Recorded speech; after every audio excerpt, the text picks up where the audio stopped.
to know the artist behind the epic melodies, songs, and beats. Celebrating the best new music from around the world. This is the A State of Trance podcast. Hey, what's up? My name is Ruben Ronde, and this is a new A State of Trance podcast. And we have someone in the studio that I've known for many years, I think 2 decades already. But he made his debut in the studio this week, Tyas. Oh man, you're making me feel old. But yeah, dude, it's great to be here with you today. Not old. Well, Vintage, we said 2 decades always indicates a long passage of time. Yeah. But it did go really fast. It's not really that. If you talk about 2 centuries, then it's long. Yeah, it's 2 long. decades is not that long. No. To be honest. Not to us. No. No, not to us. Went When fast. you're old, then it's not so much. You're already there. So we actually have a lot of questions that were submitted by fans. So we'll get to those. But I always, and I like to talk to a little bit of the timeline of your musical career. And I always love to know, where did everything start? Because it doesn't happen a lot that we have someone in the studio that was born and raised in the USA. Fair enough. Because it was very different. Because whenever I talk to people from Germany or something like that, or the UK, they always say, yeah, we grew up with the music, or we watched Viva, the TV, where we saw System F or something like that on TV. But you're from the US, so tell us, how did you fall in love with dance music, or how did you discover dance music? Yeah, that's a really good question. I guess it kind of came in line with, America always had an underground techno and rave scene. Yeah. And, of course, Detroit, Chicago, and it was burgeoning back then. I had an uncle who, I guess at the time was in his 20s. I was 10 years old. He flips me a mixtape that he had, or not even a mixtape, a single that he had brought back. And on that tape was a bunch of remixes of Apotheosis, O Fortuna. Okay. And all the mixes that were out. I think the year was 1990. That makes me 10 years old. And hearing this sound, hearing this environment of new audio in my headphones, because I was on a Sony Walkman with the orange pads, and man, I made a new mixtape from that, because it was only 3 songs on each side, and I just put them on loop, and so I could listen to them over and over, and became obsessed. And then you go to a store, a CD store back then, and you ask, where's more music like this? And they're like, oh yeah, in the techno section in the back.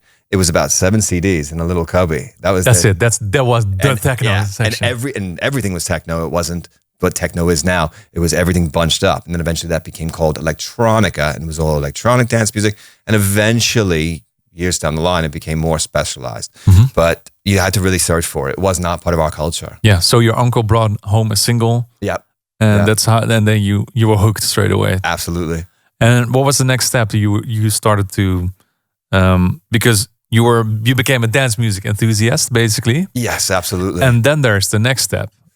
Then you get to the moment that you want to start creating music. Yeah. Or DJing music. What came first for you? Definitely. I had bought, I was going to school to become, my dream was always to be an animator for either Disney or an anime company, do comic books. It was visual art was my obsession. Drawing also. Yeah, but I would put music on in the background. It was always, and eventually it just became all dance music what I would listen to as I was drawing. And eventually I said, okay, you know what? I want to make this too. I'm going to try it. I know nothing about music, and I sucked at playing musical instruments, but I'm like, let's try this.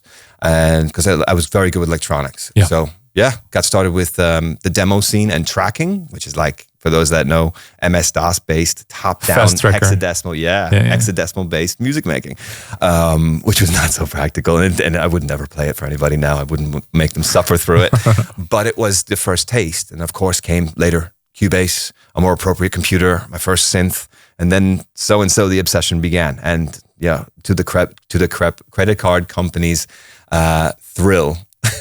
As you start to go to these music stores and bring home $2,000 synths. Mom and Dad, look what I got. Yeah, that's what you did. You bought expensive synths to make music. To learn, yeah. What was your first synth that you bought? The first one I ever had was a Yamaha AN1X, and then started just expanding. I've had pretty much all the classic ones from like that late 90s, early noughties era with the Supernova 2 I still have. It's my third one.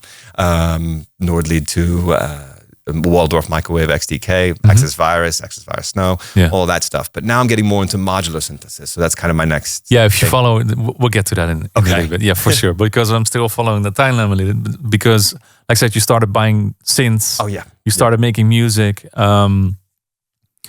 At what age did you start making music? Because you said you fell in love with music when you were 10. Yep. And then you started making music at what age? took a really long time. When I got into the tracking scene, I was probably 17. Okay. But it was like a goof with a couple of other friends, that we would hand the tracking projects to each other with floppy disks and do like collabs that way. Yeah. And it was just a goofball thing, and then we would play them at house parties and was like, look what we made. It was total goof. No intention of making this a career.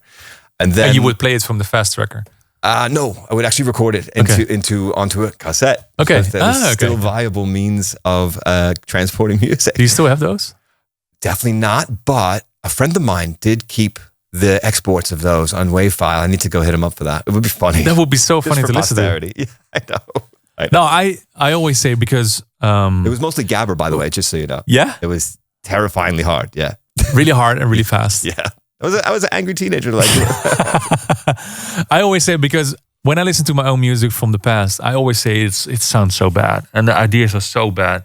But in the end, it defines you who you are right now. Because if you didn't make those tunes, then you wouldn't continue in what you were doing that you're doing right now. I still hear ideas from, if I listen to a really old track of mine that was made 15 or 16 years ago, I can hear an idea that has evolved into something I'm doing in a better way now. But I'm happy I did it and tried back then. Yeah. You have to. Yeah. Yeah. Anyways, from 17 years old, you started with fast tracker and whatnot, or different tracker. Fair enough.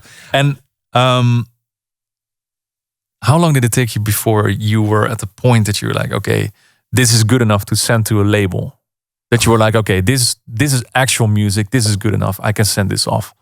I was goofing around over the next couple of years from that point, from like 1998 into 2002.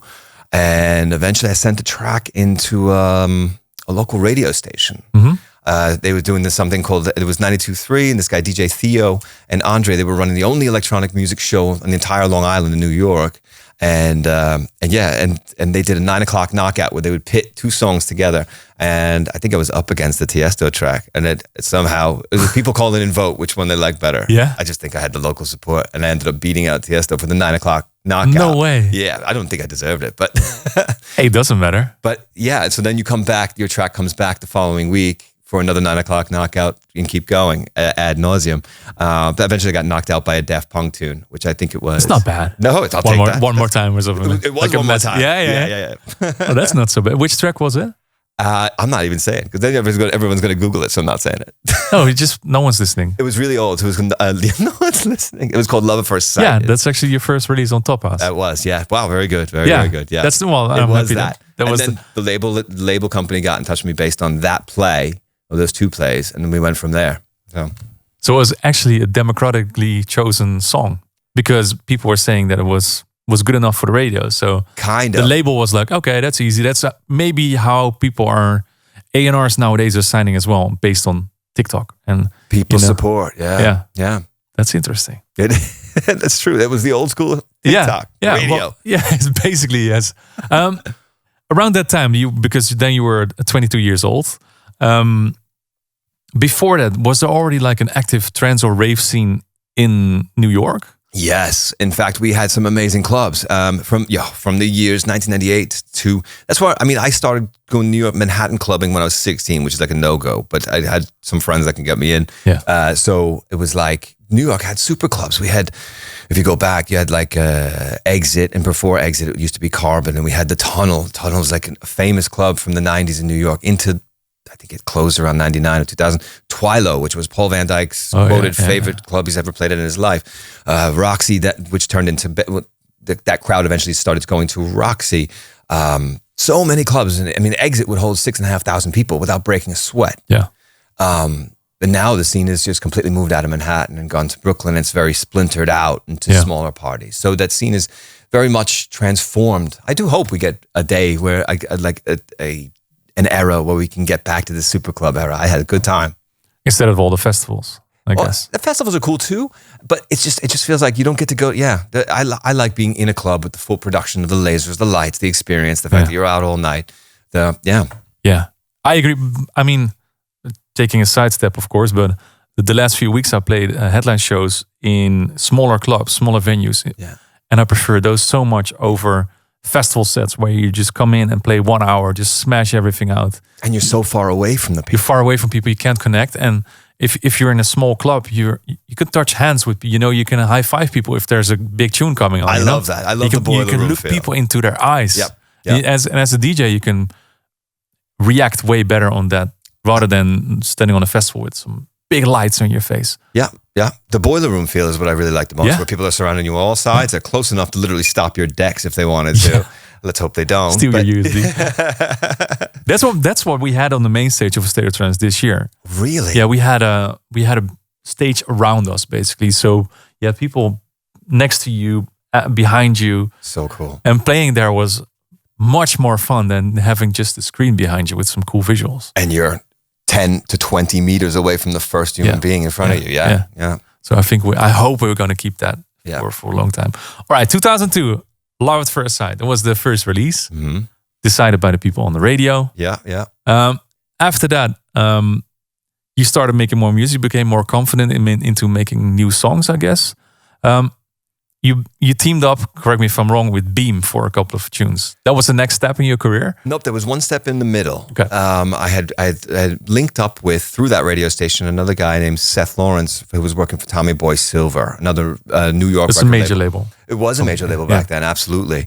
And he was able to provide a lot of other really interesting deals, like a remix of Pink, Get the Party Started, like Daniel Bedingfield, and several others. And also during that time, there was a label called V2. I'm not even sure if they're still around in New York anymore, but they were handling the American releases from Moby. Okay. And me being the smartass 20-something kid, I went to the V2 office in Manhattan by train, handed them a demo disc and said, I want to remix the next Moby release. And they put me on that one. Yeah, so they let me do it. And the flip side was a Ferry Corson remix. I was out of my league, but still something kind of cool when you walk away from it. Yeah. That's interesting. So you just walked out that office and you said, I want to remix songs. I left the CD and like unsolicited. That's like a no-no, right? Well, I guess the same thing happens nowadays, that people send you emails with, hey, I want to do this or this or that. But now you get so many of those emails, you don't make an impression, I guess. Oh so my God. Whenever you go to an office, especially in the times where dance music wasn't that big in the US yet, you have this kid from New York knocking on your door, I want to do some remixes. That's right. That's right. Right now your email is just inundated with demos in bootleg remixes, whatever. Back then there weren't as many producers. No, and right now if you would walk up to, let's say, Ultram or Insomniac, they wouldn't let you in. They would be like, okay, here's the email. You can send something to. Absolutely. And no one would listen to your stuff. That's right. Yeah. But that was a bold move, though. Respect. Figured, why not? I mean, Moby was one of my, of course, reasons to even start this. One of my biggest inspiring factors. Yeah. So I'm like, oh, V2? And V2's in Manhattan? I can take a train there in 45 minutes. Let's go. Yeah. Yeah. All right. Then the next step was teaming up with Beam for Beam Tracks with a couple of releases. There was also still, where was that based, the Beam Tracks? That was the bridge. Beam Tracks was based out of Cologne, Germany. Yeah. So he discovered me through trance.nu. God bless. Yeah. Rest in peace. But it's still there. You can't log in anymore. You just can't log in. But all the old posts are still there. I think so. Yeah. Pretty cool. Anybody that's new to the scene should go check it out. It's like a Bible of old discussions. Yeah. Really good stuff. I was on there every day. Yeah. The whole day. You got news. That and Trance Addict was great. Anyway, so I did a couple of projects for him, and then. Eventually, one morning I wake up and he's emailed me or MSN message. Remember that? And how would you feel about coming to Germany to work for me? And I said, I don't have a passport. He's like, go get one. So I did, and sure enough, I was out October 1st, 2004. And so you stepped on a plane. Just I'm going to Germany to write music. That's it. That was it. That's all I knew. That was all I knew. I was lucky. It was a point in my life where not much was going for me. I was delivering pizza. Yeah. And I was how did your family react to it? Like, okay, guys, I'm going to Germany. See you later. They knew I was kind of I was always kind of, not a black sheep, but I was always the one, the stray arrow. You know, my father's an accountant, my brother's an accountant, everybody, and my other brother sells electrical supplies. Yeah. Everyone works fairly normal corporate jobs. I was always the head in the clouds lunatic running around with big baggy cargo pants, skateboarding, and So, and then went to art school and drew naked people for 2.5 years. This is just what I did. So, sounds fair enough. It was all right. So you went to Germany. You did some tracks with Beam. That was 2005. Yeah. And also in 2005, you did an EP on Afterglow, which was an absolute fantastic label. I think it's still there, run by Aleph. Aleph, yeah. You made a track, the Mirella EP. Of course, which is of course not a coincidence, the name, because... Yeah, my wife's name. Yeah. And I started that track. I started the melody the weekend after we had met and she had gone back to Switzerland. Yeah. I was so inspired by her. That was it. Sat down to write this melody. What did you think that you just met and you already made an EP for her? She probably thought I was a lunatic. And I'm surprised she let me move in with her just 10 months later. No, actually, let's see. We met in February. We moved in together in August. So you were like, okay, here's an EP 5 months based later. on you as well. Yeah. Yeah, but we were getting along so good. Like when we met during the Fastnacht weekend in Germany. So it's not really a good time to meet somebody for a lasting relationship, but somehow. What's a Fastnacht? Fastnacht is Halloween. Like a Halloween, yeah. I'm sorry, I'm blanking out right now what the other word for it in German, but it's essentially Halloween. It's like Mardi Gras. Okay. Without the boobs. Yeah. Yeah. Plenty of costumes, all that stuff. It's carnival, basically. Or that's the word I'm looking carnival, for. Carnival. Yeah. Yes, okay, thank you. So yeah, we had met on that weekend. Then she had to go home, and it was like, oh, heartbroken. Am I ever going to see you again? Like, we're hoping so. And sure enough, we saw each other every 3 or 4 weeks, and yeah. And then eventually, as luck would have it, I had been starting to talk to a studio based out of Switzerland, and she was Swiss. And eventually, the studio had made a comment to me like, "Oh, we wish we had you here with us."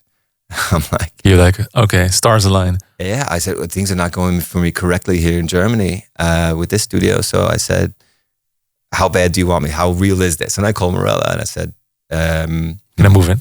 You got a little extra room in the apartment because I have an opportunity to go to Switzerland and work there. And she said, call you back in 30 minutes. I'm not really sure. And she never called back. No. She called back. She said, come. So yeah, 2 days later I was out. That's crazy. Yeah. And was it after that we started making music? That I remember the label Inspired that you had Reload on there. This was before Lift. We'll get to that in just a little bit. In that period of time, I remember this very well because, like I said, I was a very active user on Trance.nu and Trance Addict as well. People know you, especially from that time and age, that you were just remaking everything. Yeah. There wasn't a classic untouched by Sean Tyas. It was just fun. Once you find your way around, like you can't really go to like the Nonstop 2K website to get your midis. You got to go make them yourself. They're never right. But with trance, you didn't usually have to source vocals. Yeah. So it was very easy. You didn't have to ask anybody's permission to get your hands on the stems because you just go remake the melody yourself. That's what made making your own versions of everything really simple, or reworks where you just basically low cut the original and sidechain the original and write all your new stuff on top of that, and it becomes part of a staple of your DJ set. And most of the time, I never even had any intention of releasing it. It was to give my DJ sets character. Yeah, and that was it. Just to remake and make it something special for your sets. Basically, what everybody's doing right now as well. Yeah, it's great. And I think that's what everybody needs to do to give more character to their sets rather than play what they're given. Of course, the original artists are never too thrilled about this sometimes, but this is how it rolls. I remember it's like another Sean Tyas remake, another.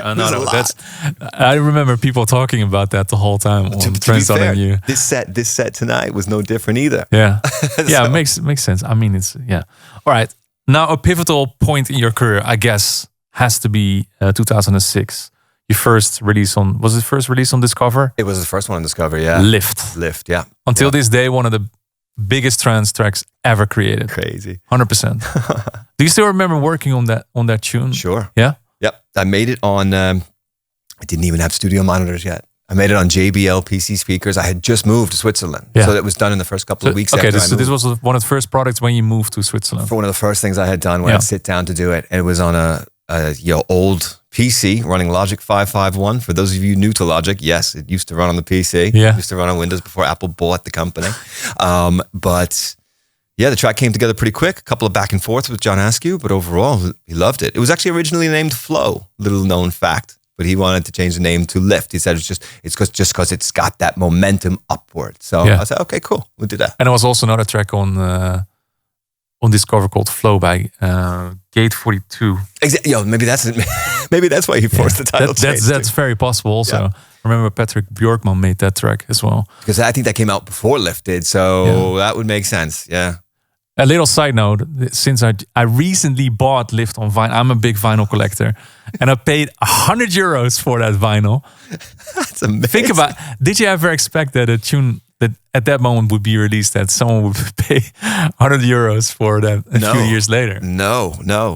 My good friend Enigma State, he presses his own vinyls through the Bandcamp system. Yeah. He's shocked at how much some people pay for the vinyls. It's a really impressive side kind of world. Yeah. I think it's very much a nostalgia thing as well. Absolutely. Because you have so much memories with that piece of music that you want to have more than just a stream on Spotify. Kind of is cool to hold your vinyl when it's pressed and like feel it, whether it's normal black vinyl or if it's see-through, like you saw the Bloodhound Gang, the one. Yeah. Like it was always nice to be sent a couple of promo copies of your new track, and but now that feeling is a thing of the past, unless you're going to press it yourself. So you have one of this one you have yourself, right? Lift. You have it framed. You told me, right? Absolutely. Yeah. So how can you talk about a career before Lift and after Lift? Yeah. Okay. Lift also happened on the same year that the Sander Van Doorn and Doorn Recordings. No, was it Doorn Recordings? Yeah, I think it was. Yeah. No, it was actually pre Doorn. Oh, it was the Reset. Oxygen. Yeah. So that and winning the Sander Van Doorn remix contest happened within months of each other, and that combination was a really, really potent thing. And then that year's God's Kitchen Summer Sound System, God's Kitchen Global Gathering, Gatecrasher Summer Sound System, Cream, all these festivals. I was watching videos on YouTube because I wasn't there, I wasn't really touring yet, of Lift being dropped by every main DJ on the main stage. Mm-hmm. I'm like, oh my God. By the way, this is when Trance was on the main stage. And like full. And so it was like so cool. I'm like, wow, God, why didn't I go? I had no idea it was going to blow up like this.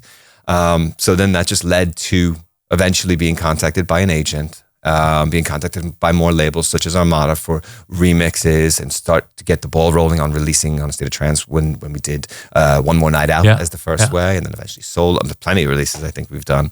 Of course, remixing is always my favorite thing to do. Yeah. I like it more than making originals because you're less attached, you're less married to the material.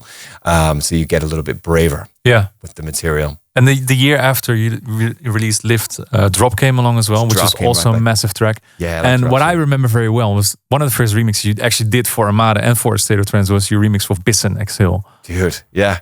My father plays that in the car for himself in Florida every day. Really? Yeah. That's one of my favorite ones. Yeah, it's a really cool track. Definitely, I really liked remixing that. It had a nice, I could listen back to it and I'm like, oh shit. That. Oh, sorry. I don't know. No, that's fine. You can curse. I had a really good flow to it, even that old. So I'm pretty proud of the old stuff for the most part. Yeah, if you listen to this and you don't know it, make sure to check it. Bissen Exhale, the remix. Let's go a little bit faster to this because there's so much to talk about. In 2009, we're going to go. 2009 started with Melbourne, but also remixing Armin. Yeah. Going Wrong, which yeah. was an absolute massive hit here in Europe, and Armin wants you to remix it as well. That was a really fun remix to do. I always loved the vocal on that, the way it dropped, and of course it was intimidating because the other remixer was, I believe, Alex Morph, maybe even one more, and it was like just to kind of find the sound that no one else was doing. So I just kind of straight up kind of hard rocky kind of drop. How was the remix set up? Was it also a bootleg, or did Armada approach you to do it? Couldn't really do bootlegs back then. We didn't have an AI stemming back then, so you had to no, it was not a rework. I was given the parts. Mm-hmm. Somehow I managed to finagle the parts and get them in my possession, and then I just went and to do it. The process took a while because I think that track had remixes that were released in waves that were months spread out. So it was fine. It was just I had an exclusive track in my sets for a long time, so it was fine. That helps a lot. Yeah. And also 2009 was the start of your collaborations with Simon Patterson. Mm-hmm. Something's Up for the most part. How did that come about? We were always friends. I mean, we met on New Year's Day one year at one of the New Year's Day events in the UK somewhere. I don't remember where. And we hit it off. It was always good times. We had a great time back in the what was it? Late 2000s, I guess, into that early 2010s. Yeah. Yeah. Well, I don't even know. I remember when I don't know if I should tell this, but I remember that you guys was it a back-to-back set in Government that you played for us at A State of Trance? I remember Daphne, she used to work for all the events, and she was traveling along. Yeah. And she was contacting me the whole time. Have you seen Sean or Simon? I can't find them. They're not picking up their phones, We and they were need to go to the venue. We were like puppies. If we weren't leashed up somewhere, we were just going to vanish on you. And that was exactly what Just was happening. We were disappear. just all over the place. Yeah, it's really funny. Oh, actually, I have to jump back also a little bit in time, because one thing that I have to mention is I think one of the first, I'm not sure if we met before or after already, was 2007 when I just started working for A State of Trance. Yeah. You played at A State of Trance in Den Bosch for 300. episode 300 Yeah, at the Petelaarse Schans, the little island with the big tent. unbelievable. Do you still remember playing that event? Of course. Yeah. It was. It was our first major party that we did. Yeah, we were talking about that yesterday. Yeah. It's incredible. It was a free party. It which was is for free, yeah. wild. And yeah, you guys did way more people than you ever expected, Yeah, right? yeah, And Ali and Fila were the opening DJs, just to put things in context and how long ago this was. And I was right after Fadi, I believe. And the weather was perfect that day. But I think the tent was not originally planned, right? It was like a comment that came as an afterthought to prepare I think so, for just possible rain. in case it would Nice. be raining. And It was a very it was nice a free touch. party. And To do that for a free party is very generous. Yeah. And I remember episode 250 was in the Asta. It was a small club in The Hague. And then you had episode 300, which was an experiment. Like, can we see if maybe 1,000 people would come or 2,000 people would come? And it was a free party in Den Bosch. And the lineup, I think, was Marcus Schultz, Menno de Jong, Marcus Schusse, I think, as well. I think so. You were there. Marcel Woods was playing, I think, as well. I believe. I think 4,000 or 5,000 people showed up, even more. By the way, It was one stage. one stage. One stage, yeah. I think it was. I'm not even sure how many people there were. It could be even 10,000, to be honest. It was a lot It was more than massive. one. It was massive. And 2 weeks ago, 3 weeks ago, for State of Trance, we had a panel with Alan Hardenberg, which is the director, CEO of Alda. They put it together at that party, and he was telling us that they were expecting maybe 1,000 people. So they were doing the catering themselves. So the drinks and stuff like that. Everything was gone within half an hour or something, because they thought maybe we need 100 sandwiches. Yeah. You know, people might eat something. I don't know. We'll see. And everything was gone. So it was such a mess, the party. It's incredible. And the radio studio was also in the back. And I remember meeting Fadi for the first time as well. I think we already met before that because of some parties in the Netherlands that you were spinning already. But that was such a monumental moment that we realized, like, A State of Trance is actually pulling so many people. Yeah, that's a really good eye-opening experience, especially for Aldo when they're realizing what they have in their hands. Yeah, and then what it just grew every year. Yeah, yeah, good times. Some more State of Trance releases came in 2011. You did some remixes. Also Dash Berlin, Suburban Trains, Four Strings Daytime. Yeah, more classics reworked. Yeah, it's always been my kind of thing. I always treat classics with a real level of delicacy. Yeah, and I try not to ruin the reason I fell in love with the track, and try to highlight that reason in my remixes. And that's kind of why they go over well with people, and they work still in my sets to this day. Yeah.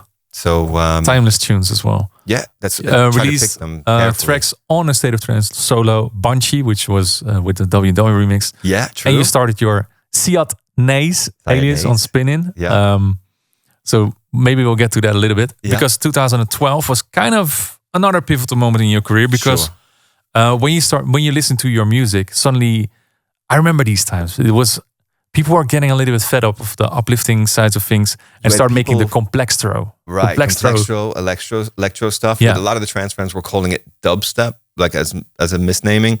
And so then we started to get like kind of bipartisan with the trance community. The ones that were accepting of slower tempos and the ones that were getting even more militant towards the 140 stuff. It was like do or die level. And I was bored of a sound that was stagnating really quick because everybody just wanted the same exact sound. Yeah. And I'm married to not necessarily a genre. I'm married to just the sound and expansion and the sound design. And what interested me about complextro and even the dubstep, even though I wasn't making dubstep, was the design and how you make these sounds the way they sound. Yeah, it just unique blew my mind. sounds. Yeah, it harkened back to listening to Apotheosis, O Fortuna, when I was 10 years old and being blown away by the existence of these tones in my ears. And I'm like, this is it. This is me falling in love with the real reason I'm doing this in the first place again. Yeah, instead of making the same thing all over again. Yeah. I want to highlight NYPD Leveled and Lacta. So if you wanna check out the sounds that we're talking about, make sure to check that one as well. I recommend Lecta. Definitely a good example from that side. That's on Ava Recordings, the label. I remember that Andy Moore was very on point with signing guys like Tritonal, like yourself. True. Ashley Walbridge. These guys were all bringing something unique to the table at that time. It was, Tritonal especially, and there was so many exciting things happening, and it was really dance floor stuff. Like the sound designing was on hard hitting, big sounds. On 129 BPM. Pretty much between 129 and 132. It was still danceable. I could pretty much pitch up what I was making at 132 to fit it into my normal set. So everything was still compatible, but the crowd was divided on this. It was a different time. Very different times. Oh yeah. You also had Norin and Rudd and Signal Runners and Ubayer. There was all the times when Anjuna was transitioning as well. Yeah, that's right. Next big point is, I guess, the first release of Degeneration, your compilation, which was 2015. That was the start of your Degeneration brand, right? Was it? That was the compilation, album, the album. Yeah. That was the start. I was relatively around then. The album was 2016. I started Degenerate Records back in 15 or 16, and then Degeneration came out, and this was my chance. It's an artist album. You don't have to make a bunch of dance floor, four to the floor ready tracks. So on that album, you have everything from breakbeat. There's a break drum track, and bass. 2 drum and bass tracks, like more of a techie. I wouldn't necessarily say it's techno, but kind of a deep techno tune. Two trance tracks on the whole album, maybe 3. Yeah. And the whole disc of remixes. It was just a fun project to do. And kind of just a demonstration of different things I like to do. Yeah. Especially drum and bass. That's an addictive style to get into and to make. I love it. The production is just, I consider drum and bass producers to be top tier in terms of just like hardstyle skill level. Yeah. So to make hardstyle, a lot of people listen to hardstyle and think that's just noise. But you're like, you just go try to sound make design on these kicks is unbelievable. Yeah, I was like, go try to make it. Yeah, go try to make it. You won't sound like that. That's for sure. Yeah, you already mentioned Degenerate. The label kicked off with Matter of Time, your own release. That was 2016. Yeah. From that moment on, you that was kind of your home. In the meantime, you also, if I look at your release planning you had, correct me if I'm wrong, you saved the more hard-hitting stuff for Degenerate or Regenerate. In the meantime, the Future Sound of Egypt was sort of your home for the big vocal tunes. Yeah, that's true. And then from 2018, you also joined the Seven family. That's right. Yeah. Yeah. So that was kind of your path. Yeah. It was at that point, it was like spreading out a bit more than I expected. Of course, John's a very intense guy. We were getting behind a concept that was 7, and it was like really exciting. 7 artists, it was awesome. When you guys announced that, I was like, oh wow, this is smart. This interesting. is backing up each other. And different look, different concept. Yeah, absolutely.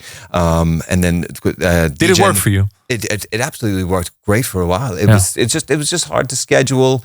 The concept behind 7 was the events could only take place when all 7 people could be at the event. That was a rule.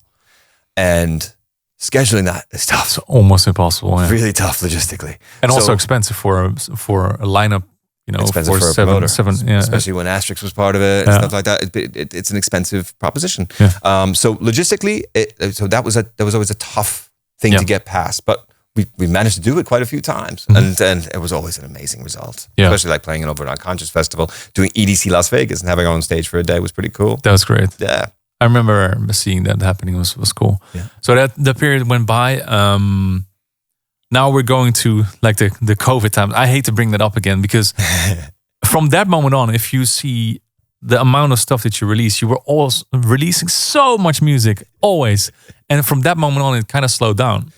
It definitely slowed down for me. But in my defense, not as much as it could have. Yeah, I could have just stopped and said, I'm waiting until the clubs come back open. I'm not going to release anything. But I still wanted to make music. Yeah. And you know what? A couple of months into COVID lockdown time, I started to Twitch. Yeah. And then there was a reason to make new tunes again. Yeah. And as you know. Yeah. And you were a big help and inspiration for me getting started with Twitch and being able to reach out to fans during this very dark time. And as a result, you already know, you expand your user base pretty good with Twitch, and you stay in constant and weekly touch with people. I do need to Twitch some more again. Yeah, you definitely need to do that. There's some questions about that as well. Okay. So now we're in 2024. The releases are picking up again a little bit. But you also are trying to branch out a little bit as well, because you have abstract, like hard-hitting techno stuff. Yeah.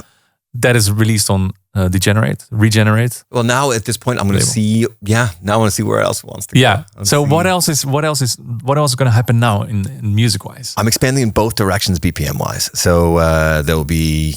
Yeah, I mean, there were still 2 tracks I couldn't even get to today, which I'll just let be a secret for a bit. Yeah. But going slower, because I don't listen to 140 stuff in my free time. I'm listening to stuff that sounds, to my ears, new and exciting. I'm not saying it's better or worse, to be very clear here, but what I'm saying is it's new to me. Yeah. So my ears and my brain find it more interesting. So I've been listening to a lot of progressive, and I'm infatuated with the production differences and the amount of space in the mixes, and the fact that you can make a fatter sounding track with 30 channels than you can do with 150 in a 140 tune, because of there's more space, because reasons. Yeah. So it's been an enlightening experience. I think that's actually one of the reasons why you're here today, is that you sent me some stuff, including, I was preparing for my set for A State of Trance in Rotterdam, and you sent me. No, you were asking me, hey, can I remix something for you? Yeah, I wanted to practice. It was so, because I want to practice. I want to practice my progressive skills. Then I sent you the was it a tune or the parts? I'm not sure. Maybe both of the tune I made with Jan Darvé. Yeah, which is one of the tunes that for me is still laying in my studio for 2-3 years already, because I created in the lockdown period and I was waiting for it to be released. So now it's the right time to start releasing it, I guess. Yeah. And you sent me back a remix. This is already last year. So it was a very different remix then, yeah. Now you made a total different remix out of nowhere. I think there's a couple things that were still in the original mix, but not much. No. Yeah. And then you sent me the second version. And the first one was more progressive, but this was like, hard-hitting progressive. Ready, yeah. Dance floor stuff. Yeah. And I heard it straight away. And I think if people were there during A State of Trance, during my set, if you hear it on the show, then you'll recognize that. Recognize it, yeah. I've been playing it in every set since you sent it. And also, another track that you reworked was Lift. Yep.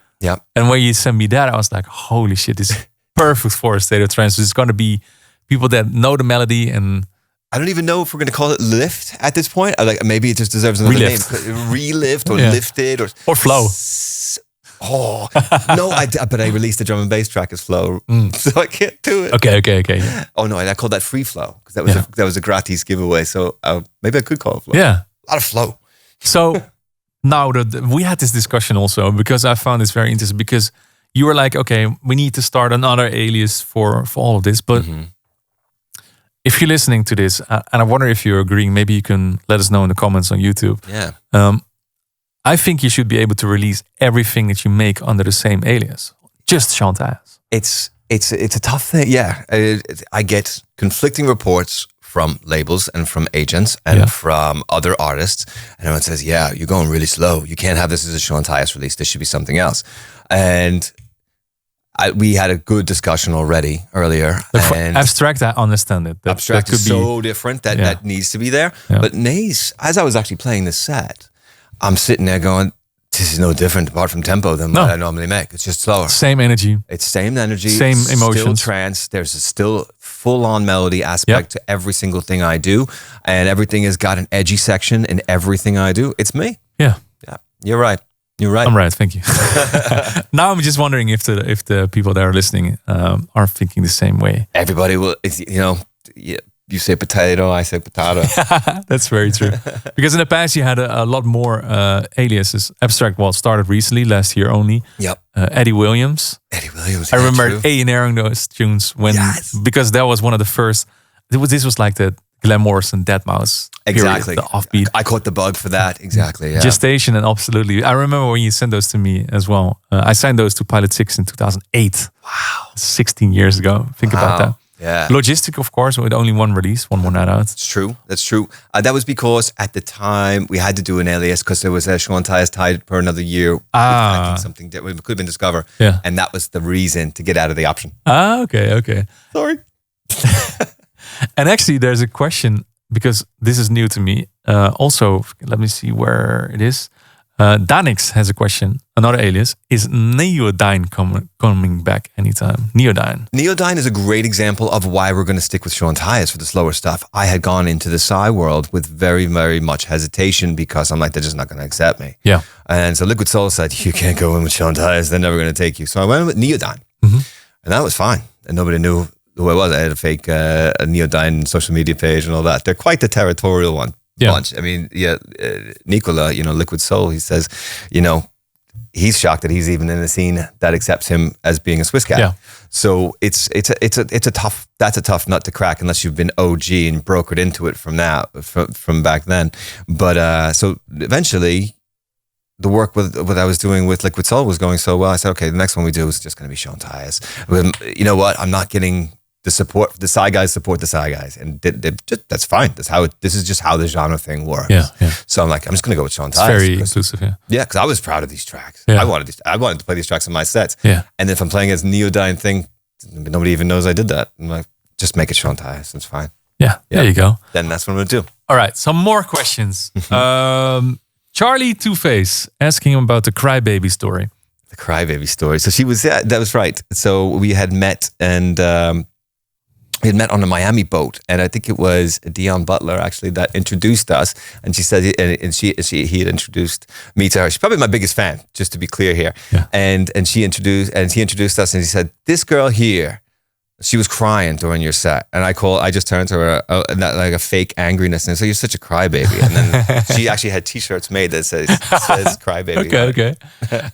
Amos Riot Night wants to know, are you going to make Wet Wednesdays again? Those were your Twitch nights, the Wednesdays. Yeah. I should do it occasionally. Number one, especially, it's a good place to test out new material really quickly. Yep. And then if you don't want it, floating around, you just take away your VOD and you're done. Yeah, video on that's demand. True. Yeah. The playback. So it's a good time to do a quick litmus test, and then you see, and then okay, cool. Or if people complain about, maybe I don't take that with me this weekend quite yet. Yeah. Oh, okay. That makes sense. Yeah, but it would never be weekly again. I don't think I can handle that. But from time to time, a pop-up stream sounds pretty good. Yeah.